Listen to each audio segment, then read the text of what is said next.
menghafal Quran pada saat menghafal dan hafalannya tidak masuk-masuk. Dan dia pusing.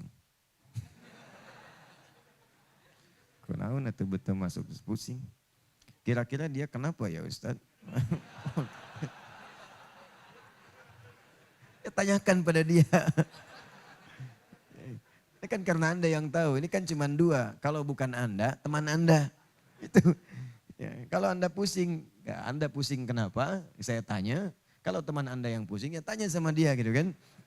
Kalau penyebabnya non teknis seperti apa yang terkait dengan sebab-sebab sulitnya masuk kemudian hafalan ke dalam benak kita, maka ada beberapa kondisi. Pertama, menghafal dalam keadaan banyak pikiran.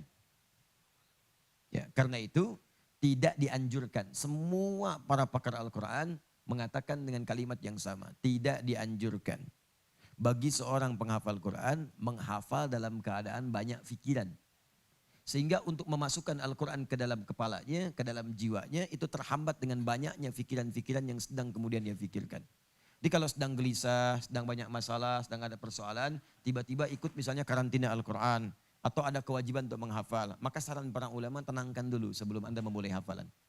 Tenang dulu, kemudian masuk ke kaidah-kaidah menenangkan diri, di situ ada zikir dulu, di situ ada berdoa dulu, ya di situ kemudian meminta pertolongan kepada Allah, jalan dulu sebentar, lihat suasana tenang. Kalau sudah merasa nyaman, merasa tenang, baru kemudian Anda boleh menghafal Quran. Yang kedua, niat, perbaiki niat. Lakukan semua hafalan itu karena Allah sehingga tidak menjadi beban ketika Anda menghafal. Ringan aja, terserah Allah mau dikasih berapa. Makanya Nabi pun selevel Nabi Muhammad SAW. Ketika beliau akan mulai menghafal, itu oleh Allah diberikan rumus untuk mengentaskan semua kesulitan hafalan. Bagaimana rumusnya? Perhatikan kalimatnya. Ketika kalimat pertama diturunkan kepada Nabi untuk kemudian Nabi bacakan, Iqra. Di Gua Hira itu, di Jabal Nur Gunung Cahaya. Iqra, baca. Apa jawab Nabi? Ma ana biqari. Saya nggak bisa baca. Jawabannya nggak bisa. Padahal saat itu Nabi sedang tidak pusing. Ya, nggak bisa baca. Iqra kedua, ma ana biqari. Saya nggak bisa baca. Iqra yang ketiga, baca ma ana biqari. Lantas dipeluk oleh malaikat Jibril. Perhatikan dengan sempurna kalimatnya. Maka dibacakanlah Iqra bismi rabbikal ladzi khalaq. Ya Muhammad SAW. Bacalah, mulai baca, ikuti bacaan ini, hafalkan ini, lakukan bismi rabbik karena Allah. Lakukan karena Allah. Bismi rabbikal ladzi khalaq, yang menciptakan kamu saja. Itu begitu mudah. Penciptaan itu begitu rumit dibandingkan dengan membuat kamu bisa membaca. Membuat kamu bisa mengikuti bacaan. Itu lebih rumit mencipta manusia. Tapi mencipta pun begitu mudah bagi Allah. Apalagi menjadikan kamu bisa mengikuti bacaan. Jadi kalau engkau jadikan semuanya karena Allah, bismi rabbik, karena Allah yang merawatmu, karena Allah yang memberikan kemampuan kepadamu, karena Allah yang memudahkanmu. Jangankan engkau belajar, tak belajar pun, tak ada guru pun, tak ada sekolah pun. Seperti engkau sekarang ini, engkau tidak punya guru mengajarkan membaca, engkau tidak pernah sekolah, engkau tidak pernah talaqi, maka Allah akan jadikan mudah seperti Allah mudah menciptakanmu. Syaratnya apa? Bismi rabbik, karena Allah. Nah, ini banyak penghafal Quran sekarang ini, sebagian di antara mereka, ini menjadikan niat itu bercampur. Ya, siapa yang pengen jadi hafid? Boleh angkat tangan. Yang pengen jadi hafid. Nah, langsung ganti nama, dari Asep jadi hafid. Ya. Nah, dari Joni jadi hafid. Ya. Dari Stephen jadi hafid. Ganti aja, itu lebih cepat. Ya. Terserah. Mau Allah kasih berapapun gak ada masalah. Tuntutan itu yang seringkali membebani ketika menghafal. Hafid. Masya Allah akhi, sudah hafal, sudah jadi hafid belum? Alhamdulillah. Berapa sekarang? Ya kan? Nah, jadi tuntutan untuk menghafal itu kembalikan kepada Allah. Terserah Allah mau kasih berapa. Yang penting kerjakan karena Allah. Sehingga hafalan gak ada beban. Ya, lakukan aja nikmati. Baca. Mau dikasih juz pertama, Alhamdulillah. Masuk juz kedua, Alhamdulillah. Ini penting saya sampaikan karena ini kasus yang terjadi dalam peserta karantina. Ya ada peserta karantina di awal itu, kami kemarin ada angkatan pertama karantina.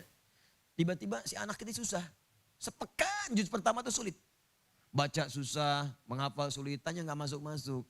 Nah kemudian kita coba bertanya, kenapa? Ya Ustaz doakan saya jadi hafidhoh. Ya langsung ganti nama aja jadi hafidhoh. Nggak usah ikut karantina. Lakukan semua karena Allah. Allah pasti akan bukakan. Jangan jadi beban. Seakan-akan kamu tuh dikejar jadi beban, capek disimpan. Quran itu nikmat. Dan Allah itu senang dengan hamba yang menikmati ibadahnya.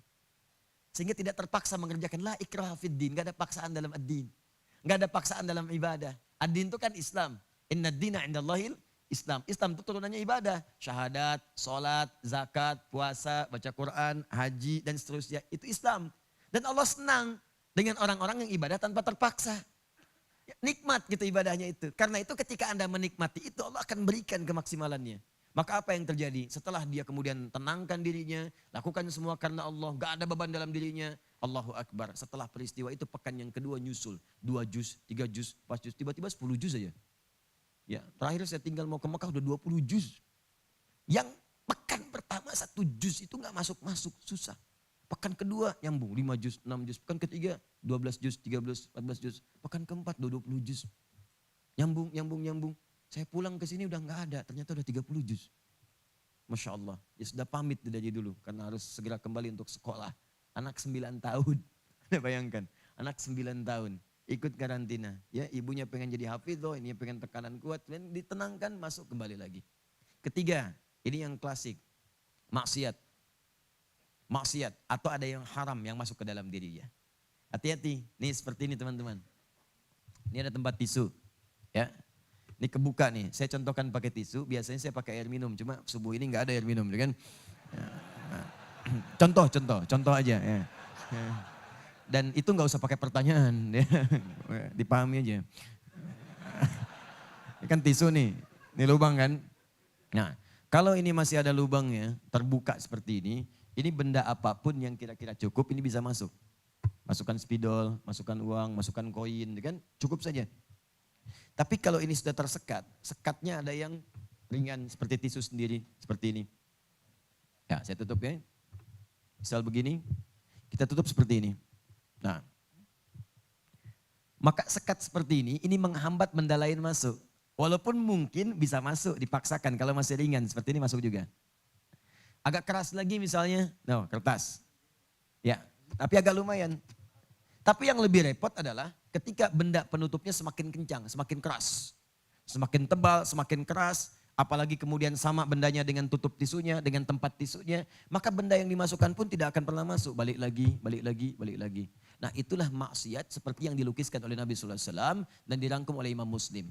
Jika seseorang berbuat maksiat dalam hidupnya, maka ada naktah sauda namanya. Titik hitam, noda hitam. Semakin banyak dikerjakan, maka mulai akan menutup kemudian sumber cahayanya sehingga semakin keras, menghambatlah semua nilai kebaikan masuk ke dalam jiwanya. Sulit, begitu masuk, mentah lagi, Apalagi kalau yang haram masuk ke dalam dirinya.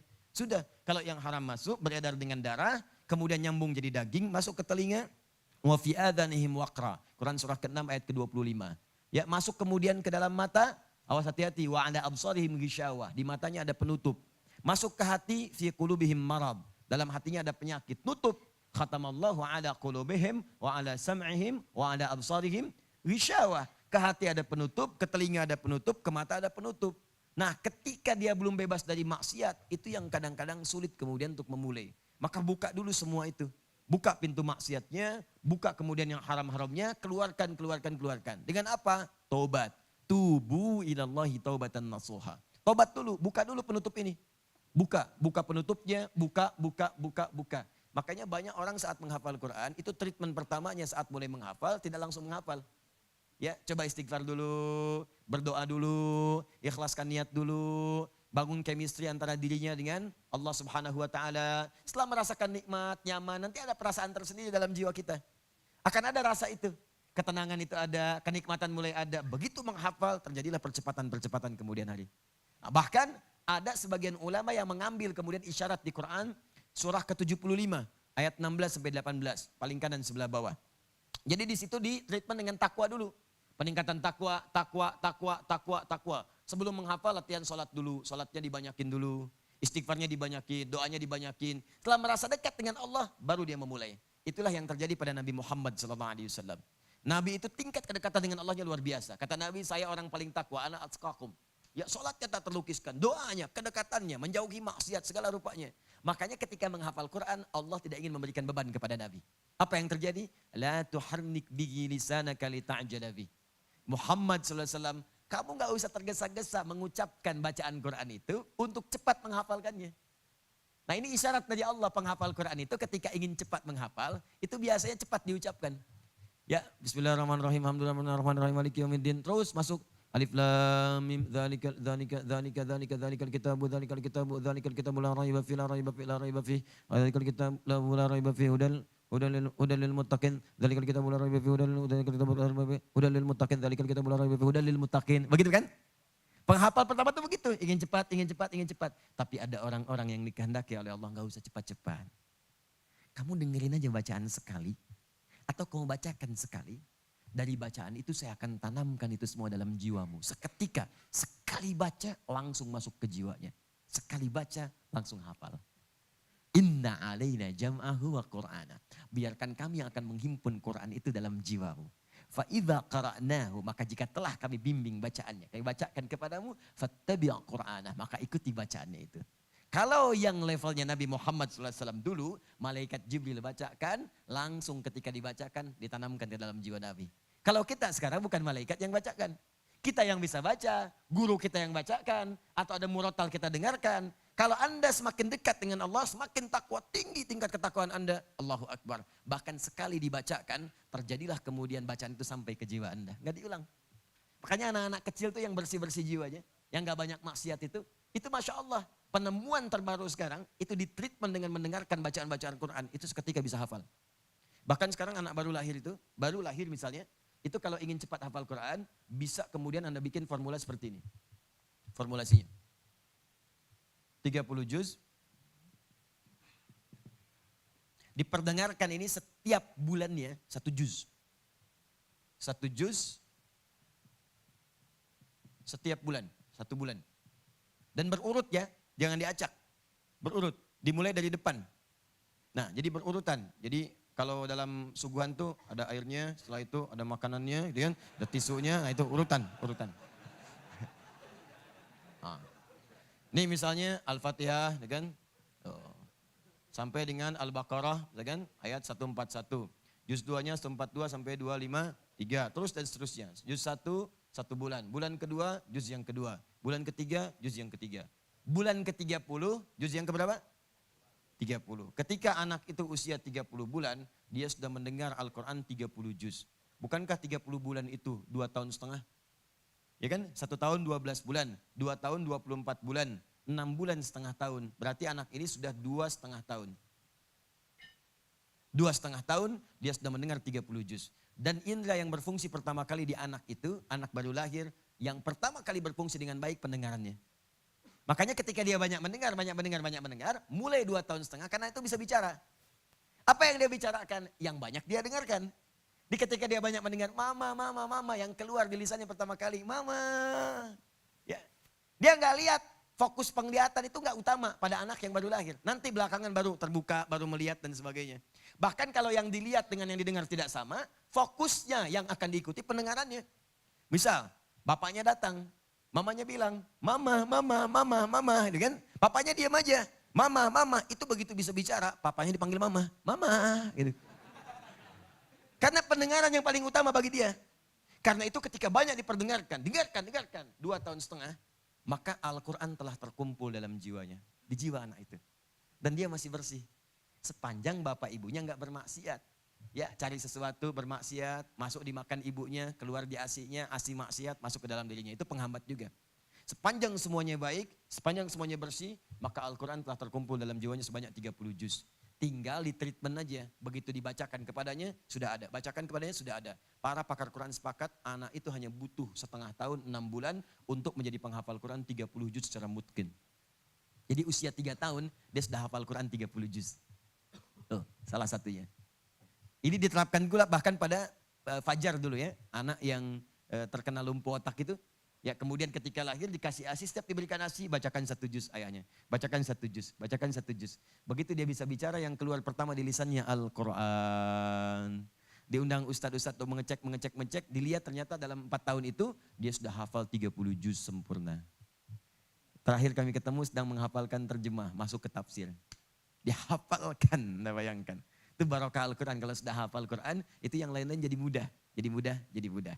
La tuharnik bihi lisanaka li ta'jala bi inna alaina jam'ahu wa qur'ana fa idza qara'nahu fattabi' qur'ana. Jadi kalau sedang pusing, tolong teman-teman tenangkan dulu, ya jauhkan dulu sebab-sebab tadi dan coba dilihat apa penyebabnya. Apakah dunia, apakah maksiat, ataukah ada yang haram masuk ke dalam jiwa Anda, atau ada hal-hal lain yang kemudian bisa diperbaiki.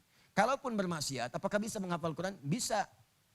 Walaupun masuknya lambat, misalnya. Lambat, masuk. Bisa aja dihafid, 30 juz itu bisa. Cuma nanti kualitas hafalannya tidak akan bermanfaat bagi dirinya. Maka itu dibagi 3 oleh Al-Quran sendiri, para penghafal Quran. Itu ada di Quran surah ke-35 Fatir. Ayat ke-32, paling kiri sebelah atas.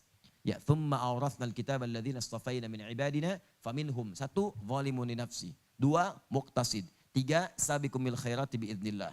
Kata Allah, kami akan wariskan Al-Quran kepada hamba-hamba yang kami kehendaki. Cuman sayang nanti di antara mereka ada yang tidak konsisten. 1, ada penghafal Quran setelah hafal dia zalim pada dirinya.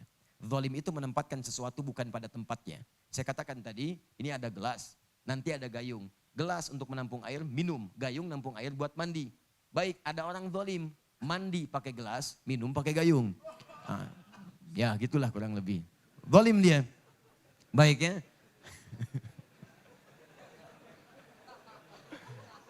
Ya. Belakang nanya, enon. Baik. Jelas ya? Ya dia minum pakai gayung, kemudian mandi pakai gelas. Itu zalim namanya, menempatkan sesuatu bukan pada tempatnya.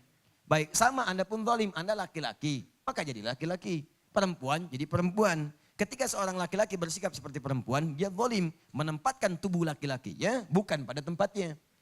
Assalamualaikum. Assalamualaikum. Siapa nama? Asep. Ya udah Asep aja.